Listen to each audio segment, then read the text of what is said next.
Black Beauty, a handsome colt with a star on his forehead and one white hoof, was born in a lush green meadow.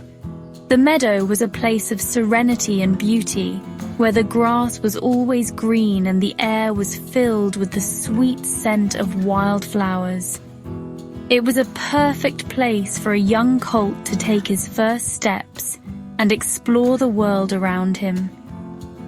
The sun warmed his coat, and birds sang sweetly in the trees. The gentle breeze carried the songs of the birds, creating a symphony of nature that was both soothing and invigorating. Black Beauty would often stop and listen, his ears twitching to catch every note. His mother, Duchess, was the most beautiful horse he knew. Her coat was as black as midnight, and her eyes were filled with a gentle wisdom that made him feel safe and loved. She was not just his mother, but his guide and protector in this vast green world. She was gentle and kind, teaching him to be good and always listen to his masters. Duchess had a way of making every lesson feel like an adventure, and Black Beauty was always eager to learn from her. She would nuzzle him gently, her touch filled with love and reassurance. "My dear boy," she would say, "we are here to serve humans." Her voice was soft but firm, and Black Beauty knew that her words were important. She taught him the value of hard work and obedience, and he took her lessons to heart. Always be obedient and hard-working, and you will find kindness in return.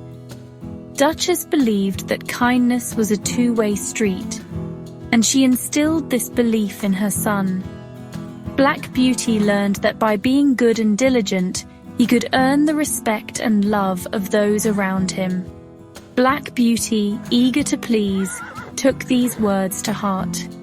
He wanted to make his mother proud and show her that he could be the best horse he could be. His days were filled with learning and growing, always under the watchful eye of Duchess.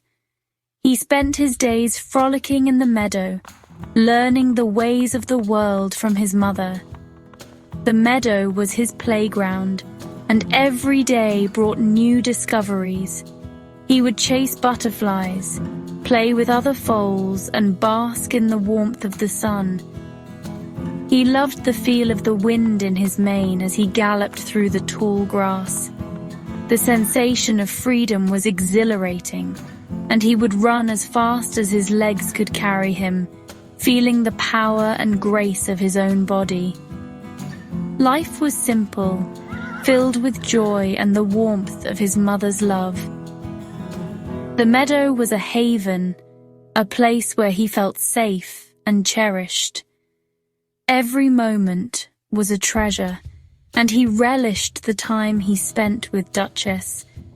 Black Beauty had no idea then how much his life would change. He was blissfully unaware of the challenges and adventures that lay ahead. For now, his world was perfect, and he was content to live in the moment. Nor did he know the hardships he would have to overcome. The future was a mystery, and he was too young to understand the complexities of life. But Duchess knew, and she prepared him as best as she could. He was just a happy colt, content in his meadow paradise. The meadow was his world, and he was happy to explore every inch of it. With his mother's guidance, when the time came, Black Beauty was sold to Squire Gordon, the kind master of Berwick Hall. The transition was bittersweet for Black Beauty. He was sad to leave his mother, but he remembered her wise words, which gave him strength. She had always told him to be good and work hard, and he was determined to live up to her expectations. At Berwick Hall, Black Beauty found a new home that was both grand and welcoming. The manor house stood majestically amidst the rolling countryside, with a stable that promised comfort and care. He quickly adapted to his new surroundings, finding solace in the kindness of Squire Gordon and the gentle hands of John, the stable hand. John was not just a caretaker. He was a friend who ensured that Black Beauty and the other horses were always happy and healthy. Black Beauty met new friends at Berwick Hall. There was Merrylegs, a playful pony who brought joy and laughter to the stable, and Ginger, a spirited chestnut mare with a bit of a temper. Despite her fiery nature, Ginger had a good heart, and the three horses soon became inseparable. Their days were filled with both work and play. They pulled the squire's carriage with pride, taking the children for delightful rides in the park. The work was pleasant, and the companionship made it even more enjoyable. Black Beauty learned many valuable lessons during his time at Berwick Hall. He discovered the importance of friendship and the rewards of a hard day's work. He realized that his mother's teachings about kindness were true. Kindness indeed begets kindness. The bond he shared with Merrylegs and Ginger grew stronger with each passing day. They played together in the fields, shared their meals, and supported each other through the challenges of their work. Black Beauty felt a deep sense of belonging at Berwick Hall. He was not just a working horse, he was part of a family. The love and care he received made him feel safe and cherished. The days at Berwick Hall were some of the happiest in Black Beauty's life. He thrived in the nurturing environment, growing stronger and more confident with each passing day. The children adored him, and he took great pride in carrying them safely on their rides. The bond between Black Beauty and the family at Berwick Hall was unbreakable.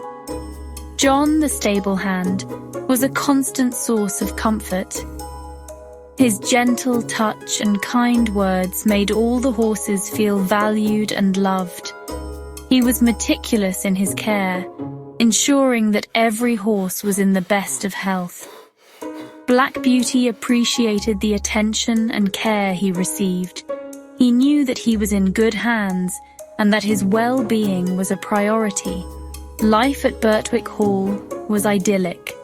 The lush green pastures provided ample space for grazing, and the stable was a haven of comfort. Black Beauty loved every moment of it. He cherished the friendships he had formed and the lessons he had learned. The sense of community and the joy of working together made every day special. Black Beauty realized that his mother's wisdom was a guiding light in his life. Her words about kindness and hard work had shaped him into the horse he had become. He felt safe and cherished at Berwick Hall, knowing that he was loved and valued. It was a place where he truly belonged, and he was grateful for every moment he spent there. One day, everything changed. The squire and his family had to move away. Black Beauty was sold to a new owner. He was sad to leave Berwick and his friends, but he held on to the hope that his new home would be just as good. Unfortunately, his hope was short-lived. Black Beauty's new owner was not cruel, but he was not as kind or understanding as the squire. Black Beauty had to work harder. He was not treated with the same care and respect. After a time, he was sold again. This time it was to a livery stable. At the livery stable, horses came and went. They were treated like tools, not living creatures. Black Beauty missed the open fields of Berwick. He missed the companionship of Merrylegs and Ginger. He missed the feeling of being loved and appreciated. Black Beauty's time at the livery stable was the worst period of his life. He was rented out to different people, some kind, some cruel. He witnessed the worst of humanity while pulling cabs through the crowded city streets. He saw overworked horses, whipped and starved by their owners. He saw the indifference of people who viewed horses as nothing more than beasts of burden. Black Beauty worked alongside these horses, feeling their pain and sharing their burdens. One cab driver in particular, named Jerry, was a kind soul in a sea of cruelty. He treated his horses with respect, always ensuring they were fed and watered. Jerry became a beacon of hope for Black Beauty, proving that over time, I was sold from one owner to another. Each move brought a new set of challenges and a new set of hands holding the reins. I learned to adapt to different temperaments. I endured harsh training methods and suffered the sting of the whip more times than I cared to remember. Some owners were indifferent, viewing me as a tool for their convenience. Others were downright cruel, their hearts hardened by the demands of the city. Through it all, I never gave up hope. I clung to the memories of my idyllic early years, using them as a source of strength during dark times. I remembered my mother's words and the kindness I experienced at Berwick Hall. These memories fueled my spirit and reminded me that there were still good people in the world. Even in the darkest of times, glimmers of hope appeared.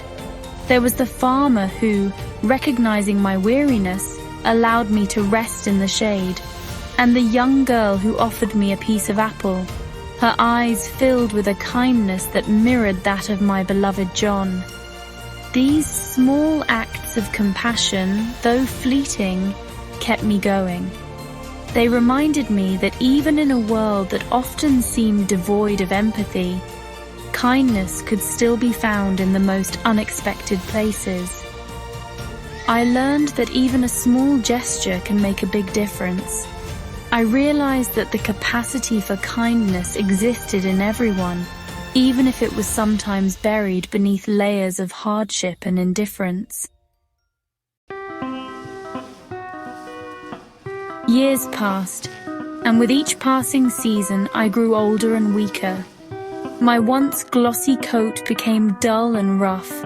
My once proud steps slowed to a weary plod.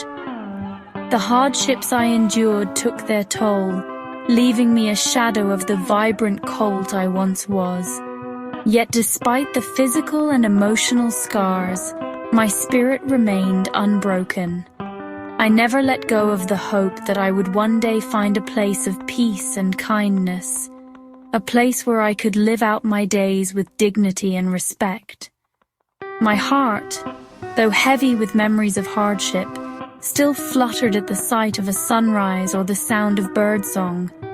I was a survivor, my spirit tempered by adversity but not extinguished. One day, I found myself at a bustling horse fair, surrounded by the cacophony of voices and the clamor of hooves. I was being auctioned off to the highest bidder, a fate that had become all too familiar to me over the years. My body was weary, each step a painful reminder of the countless miles I had traveled. My once glossy coat was now dull and matted, and my spirit felt as broken as my body. As I stood there, my heart sank deeper with each passing moment.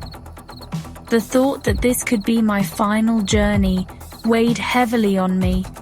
I had seen too many of my kind end up in places where they were not cared for, where their spirits were crushed. Just when I felt all hope fading, a familiar voice cut through the noise and commotion. It was a voice from my past, one that I never thought I would hear again in such a place. It was Joe, the kind stable boy from Berwick Hall, all grown up. His eyes widened in recognition as he saw me, and a look of determination crossed his face. Joe recognized me instantly, and his heart went out to the once majestic horse that had fallen on hard times. He approached me with a gentle hand, his touch bringing back memories of better days. With the little money he had saved, Joe bid on me, determined to save me from a life of further hardship. The auctioneer's hammer fell, and for a moment, time seemed to stand still. To his joy, Joe's bid was successful. I was going home. The relief and happiness in his eyes were mirrored in my own heart. I could hardly believe my fortune. Tears welled up in my eyes as Joe gently led me away from the crowded fairground. Each step we took together felt like a step towards a brighter future, away from the pain and uncertainty of the past. I had found a second chance at happiness, a testament to the enduring power of kindness and the unbreakable bond between humans and animals. Joe's compassion had given me a new lease on life, and I knew that with him, I would once again find the joy and peace I had. Back at Berwick Hall, I received the care and attention I so desperately needed. Joe nursed me back to health, his gentle touch and soothing voice a balm to my weary soul. I spent my days grazing in the familiar pastures, the sun warming my old bones. I was surrounded by the love and respect I had yearned for all those years. My journey had been long and arduous, but it had finally led me back to a place of peace. I had come full circle, my life a testament to the importance of kindness, resilience, and the enduring power of hope. As I drifted off to sleep each night, content and cherished, I knew I was finally home, surrounded by the love and care I deserved. Thank you for watching and subscribe to the channel.